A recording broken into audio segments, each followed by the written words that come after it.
2 is about to get underway here on Easter Sunday at Pembrey Circuit, and first blood goes to John Langridge starting on pole position. So let's quickly ask John how he feels about this. John, first blood goes to you. Obviously you've already got one win under your belt. Game plan for today? Well, hopefully the same as yesterday, certainly the results-wise. It worked very well to just get my head down and try and string it out, and we'll try again after the start. The first corner is very tight, so we've got to see how that pans out, and then we'll go from there. Brilliant. Well, thank you very much. Right, let's jump straight into all the action and hand it over to Andy. Yes, indeed. First blood then to Langridge. The results from the first A race then setting the grid for the second one. So it's Langridge and Blackwell Chambers, Greatrex and Short, with Foden rounding out the top 5. Joe Wiggin looking for more from 6th, with Ben Hansey and Adam Bessel next. Then Jack Brewer, impressive in the top 10, and Tom Smith likewise started 10th. Finished 10th in the first A race. Martin Tolley and David Waters are next. Keep an eye on Ollie Allwood. He should move forward there from 15th on the grid. Bryn Griffiths was our first B race winner. Ollie Jenkins, Thomas Jenkins, Adam Craig and Michael Nibbs moving through to the A race with him. So 20 more minutes of racing to go then, and it is John Langridge from Will Blackwell Chambers on the front row together. Away we go.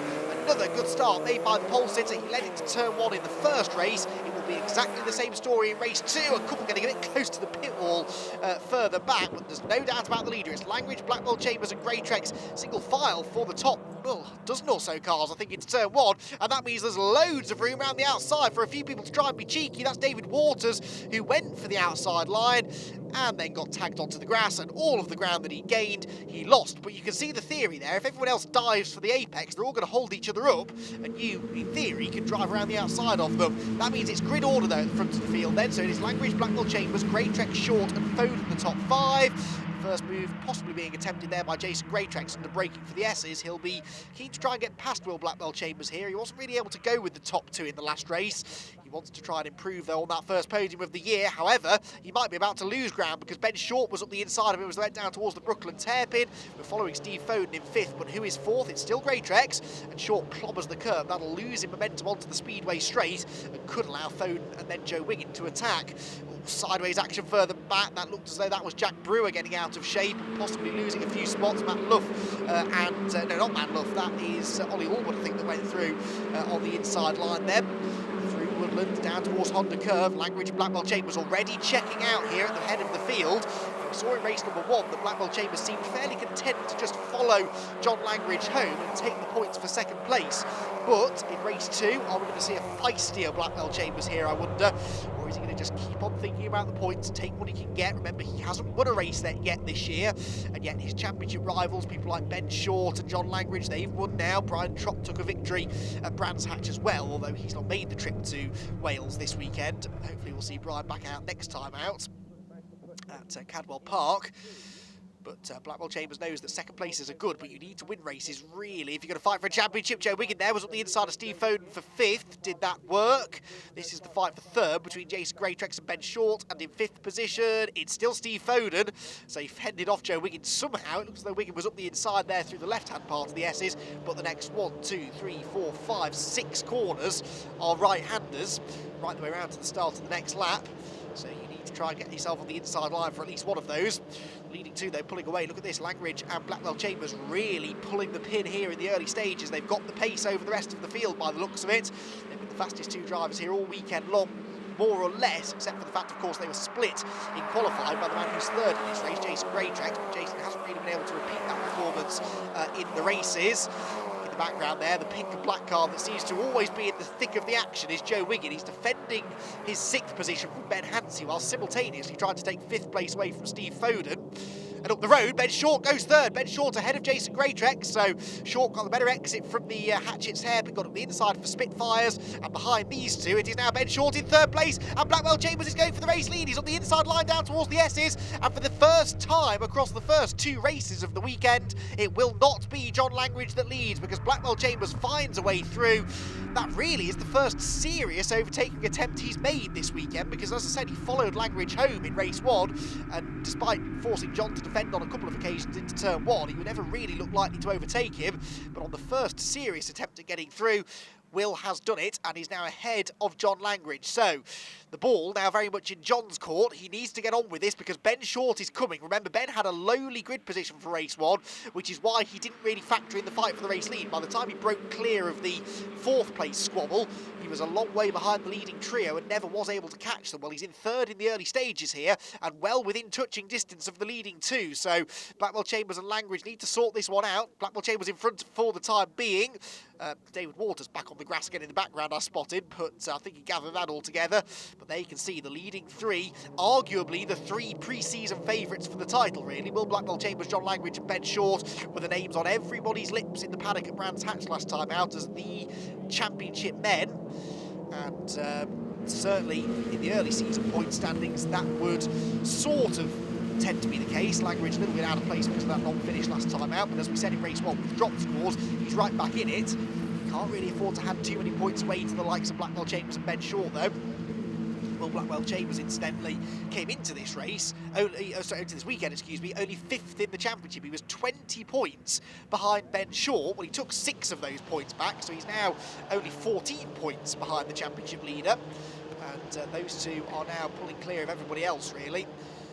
I think I'm right in saying, yes, Blackwell Chambers is ahead of Joe Wiggin now for 2nd in the championship. So the championship order now is Short 14 points ahead of Blackwell Chambers, but 2 positions now behind him in this race. So the gap is going to continue coming down. I keep reiterating the points. I know it's early in the season, but points matter, obviously. Every point matters in this championship. It came down to a winner-takes-all championship decider last year between Will Blackwell Chambers and Sam Smith. And that was a race that Blackwell Chambers survived in one piece, Smith didn't, and so that's what gave Will the title. But had they both stayed on the road, it would have come down to maybe a single position on the track that would have decided the outcome of the title. So it's never too early, really, to start calculating the points.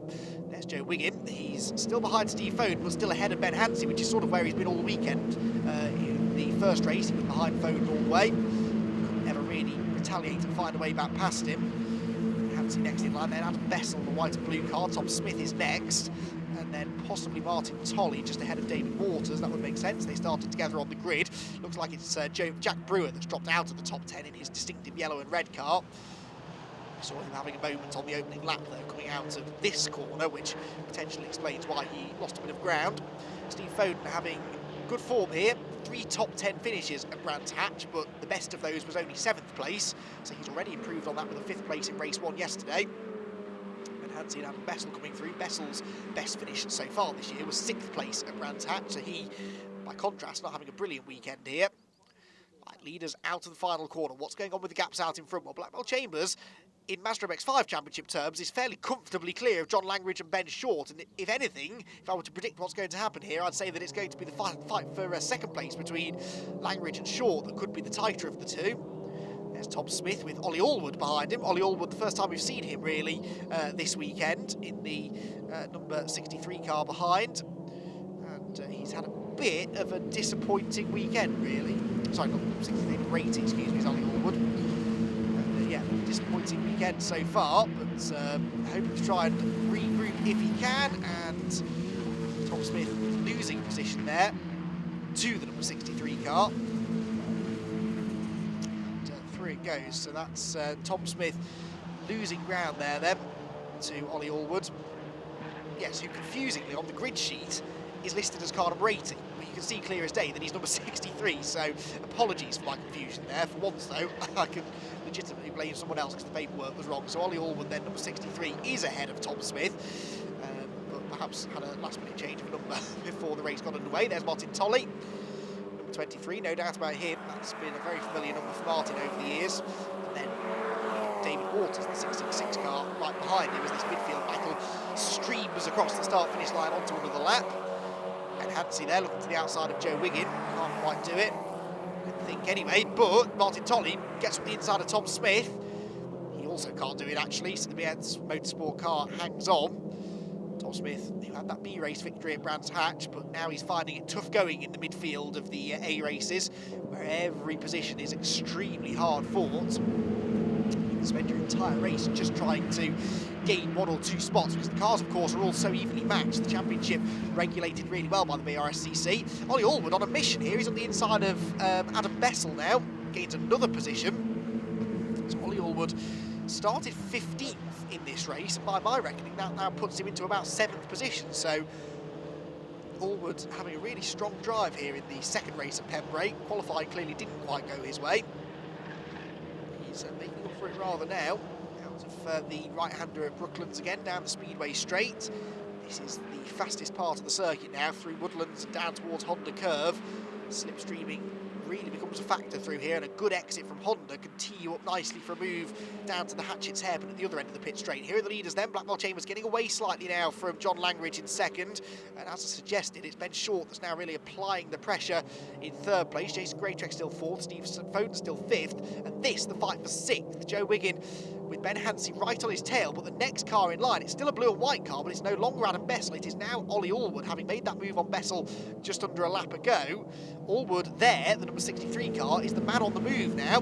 Clobbers the curb through Devaney. That quick left-hander turn number 3. With Wiggin being a bit of a roadblock here, not driving slowly as such, but just driving a bit defensively and backing everybody up, then this is giving Allwood plenty of opportunities to continue to gain positions here. So, he's 8th place now. Trying to hold on to it because Adam Bessel is actually a bit quicker than him out of the S's, but there's no real way through down towards Brooklands unless you're clearly up the inside. Double apex right-hander. It's the second apex that really matters though, because you've got to get the good speed down the Speedway straight, which is where they are now.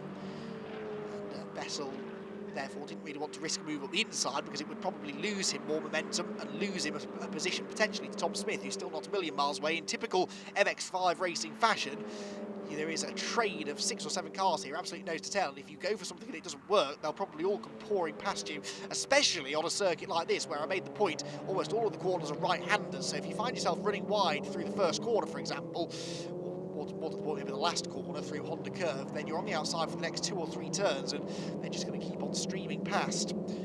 Through Spitfires, the second corner then, Allwood fending off Adam Bessel for the time being, but Bessel, BMS, Bessel Motorsport car, self-prepared car, ahead of the Ben Short prepared, Tom Smith driven BS Motorsport number 91 behind.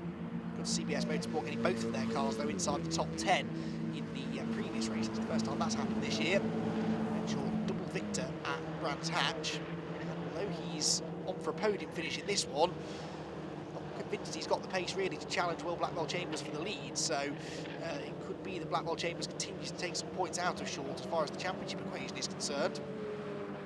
This though is the battle for 6th, and Joe Wiggin has still got Ben Hansey breathing down his neck, but you wonder what more Ben Hansey has here for Joe Wiggin, because he followed him home all the way through race 1 and wasn't able to find a way through, and we're now into the second half of race 2 and he still hasn't found a way through, so it's looking difficult for him. Oh, John Langridge all out of shape into Hatchett's, and that's Ben Short's opportunity.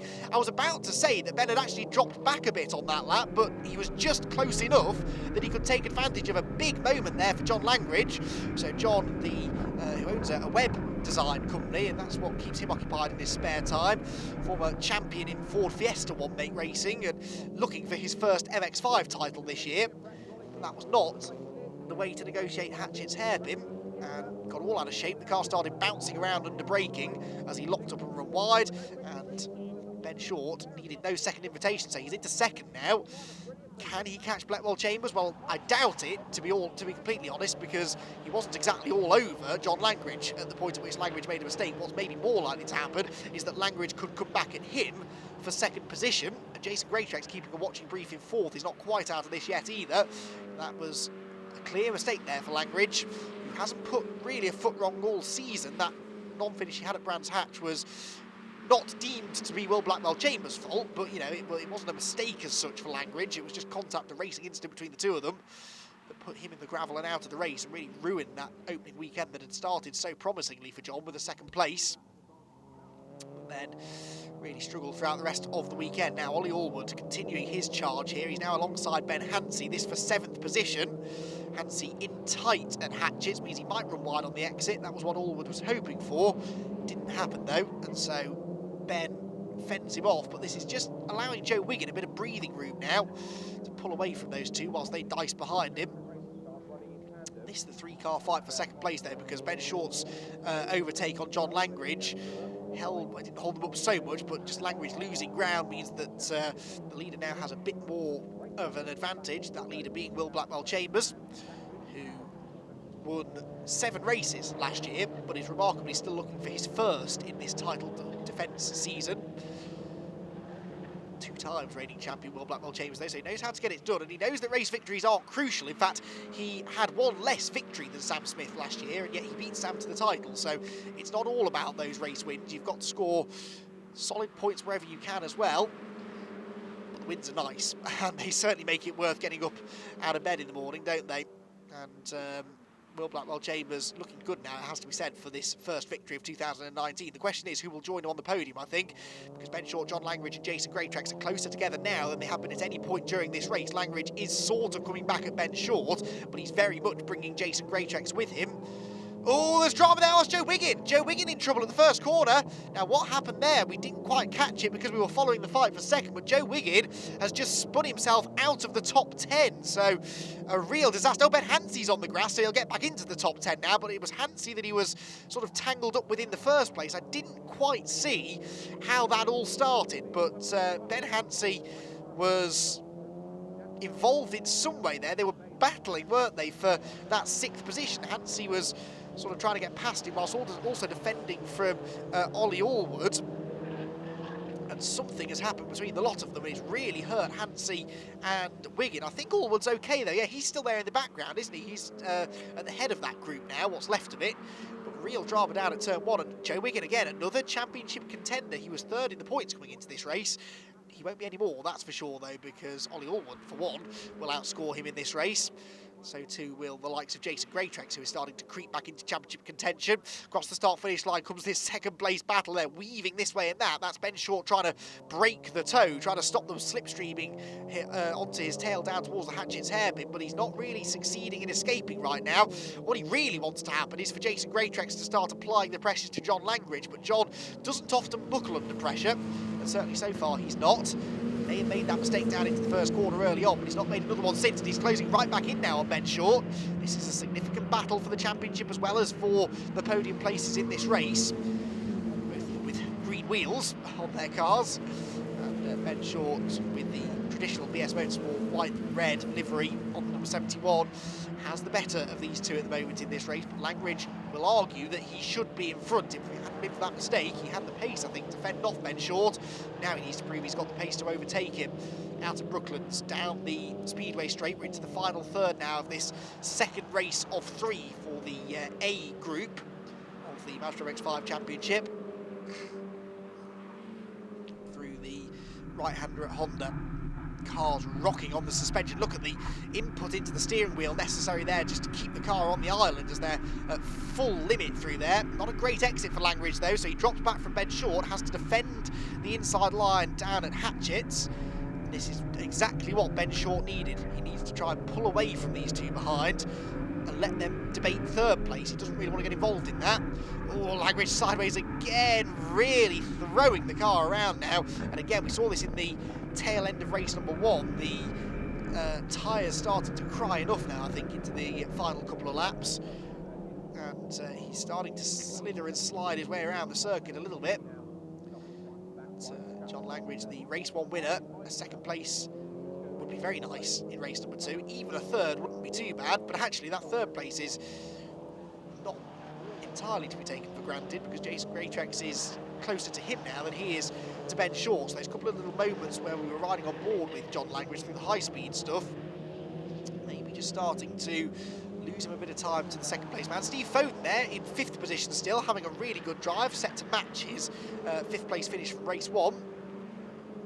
Steve's best finish from Brands Hatch, as I said, it was a 7th place, but he was solidly top 10 in all of those races. He was 7th in the points coming into this weekend, while with a few of the drivers ahead of him in the points having difficulties, people like Ollie Allwood, who was 4th in the championship, arriving at Pembrey before the disappointing first race. Then Steve Foden could start to inch his way towards the top 5 now. He's in 5th place in this one. He's unlikely to catch the cars in front unless they really start tripping over each other, which could happen because John Langridge is definitely having to defend busily now to hold on to this 3rd place. He's definitely losing ground to Ben Short in front, and Jason Greatrex might try and pop one up the inside here at the the S's, but decides against it. Just a touch too far back was Jason. So Jason Greatrex, who had 1 victory last year and 3 podium appearances, has already had his first podium appearance of the season in race number 1. He wants another now. He's in 4th at the moment, but that is the 3rd place man, John Langridge, right in front of him, and John has to defend into Brooklands. That'll cost him a bit of speed on the exit, and Greatrex will get the slipstream as well down the back straight. Not have to worry about any slipstreaming though, as Will Blackwell Chambers, the first victory of 2019, beckons now for the 2-time reigning champion. Turns through the final corner. He's some way clear now of what's going on behind, and what is going on behind. Is it still going to be Langridge 3rd? Yes, it is, but by the skin of his teeth as we go on to the final lap of racing here in race number 2A. The top 2 are settled. It's all about 3rd place, really. John Langridge and Jason Greatrex, I think, will be side by side as they arrive at the first corner this time around. Through the first turn goes the leader. There is 2nd place, and it is still going to be the grey car of Langridge 3rd, but Greatrex is really applying the pressure now on this final lap of the race. Blackwell Chambers will be very grateful, I think, to have escaped all of the action further back. He just needed a nice, calm, quiet run to the checkered flag. Didn't need to get embroiled in any drama. It's been, by his standards, a long time coming, this first victory of the season. He'll be hoping it's certainly not the last. I'm sure it won't be. It may not even be the last victory he has this weekend, because he's got good speed. He may have only qualified 3rd. Getting that 1 position in the previous race to 2nd. Now it's going to go 1 better, it would appear, to take the victory in race 2A. Just 2 more corners to go for him, 2 more corners for Ben Short in 2nd place, and 2 more corners for that 3rd place battle to resolve itself as well. They've sort of passed the final genuine overtaking opportunity though, so this may well be the order in which they see the checkered flag, and the first of them to see the checkered flag for the first time this year is the reigning champ. Will Blackwell Chambers takes the victory in race 2A here at Pembrey. Ben Short is 2nd, and John Langridge will just hang on to 3rd by just 0.2 of a second from Jason Greatrex 4th, and Steve Foden to round out the top 5. But a brilliant drive that from Will Blackwell Chambers, and that will move him even closer now to Ben Short. He set the fastest lap too, so the gap is, I reckon, now down to about 10 points between the 2 of them. Blackwell Chambers then takes the victory by 3.4 seconds over Short in 2nd, Langridge 3rd, Greatrex 4th, and Foden in 5th. Then Ollie Allwood recovers well to 6th, ahead of Adam Bessel and Tom Smith. David Waters and Joe Wiggin gets 10th place, but that's disappointing after his spin. As far as the B graduates are concerned, well, Bryn Griffiths there was in 20th position. It's actually going to be Thomas Jenkins, though, who is the highest placed of the B race graduates, and he finishes in 18th place overall. Will, that was quite a pace you led once you managed to get past John. No, we've managed to find a bit of power from where we lost it before. Gloves will do that to you in the airbox, but the car's absolutely fantastic. The tyres stayed on pretty much the whole way, and it was really easy just to get into a rhythm with the car, which just let me put those laps in, lap after lap. I was having a look at the gap behind, but it was easily under control, which was really nice. Dad was very helpful giving me the times of the race left. When he put 5 minutes out and I saw I had the gap behind, it was started to sort of back off and take it a little bit easier. But no, absolutely fantastic race. Well done, Ben. You managed to get up to 2nd place. Yeah. I think there was a bit of luck involved. John snatched the brakes a little bit into the hairpin, and I was able to nip through. And then as the race went on, I felt that I had the pace of Will, but I was just too far away to get onto the back of him. So, but we got another race today, so with any luck, maybe we can be in for a fight for race 3. Well, you will be starting alongside of him, so is it just going to have to be beat him to the first corner? Well, you're on the outside here on the 2nd place side of the grid, so I'm not sure about that. Might have to spend a little bit of time, see if I can get in his head in the paddock first. John, it seemed to be a couple of mistakes during that, so it's down to 3rd. Yeah, a tough race for me this time. Will was really quick straight out of the blocks, and I thought we were going to try and pull away like we did in the first race. And he managed to nip by because I was just not on the pace. And I was trying to keep up with him and slightly outbrake myself at the hairpin, and Ben nipped by. So it was a bit of a hang-on job because Jason was all over me after that. So. You seem to hold your own, though, with Ben. For a while, I think he made 1 or 2 errors that allowed me to catch up again and made it quite interesting for a bit, but I was just hanging on. Well, you'll be starting behind Will, so is it just all going to be down to a good start on the last race? It wouldn't hurt, would it? I think if we can get off the line well, it would be make an interesting first corner. Brilliant. Well, we look forward to it, and congratulations. Thanks, see you later.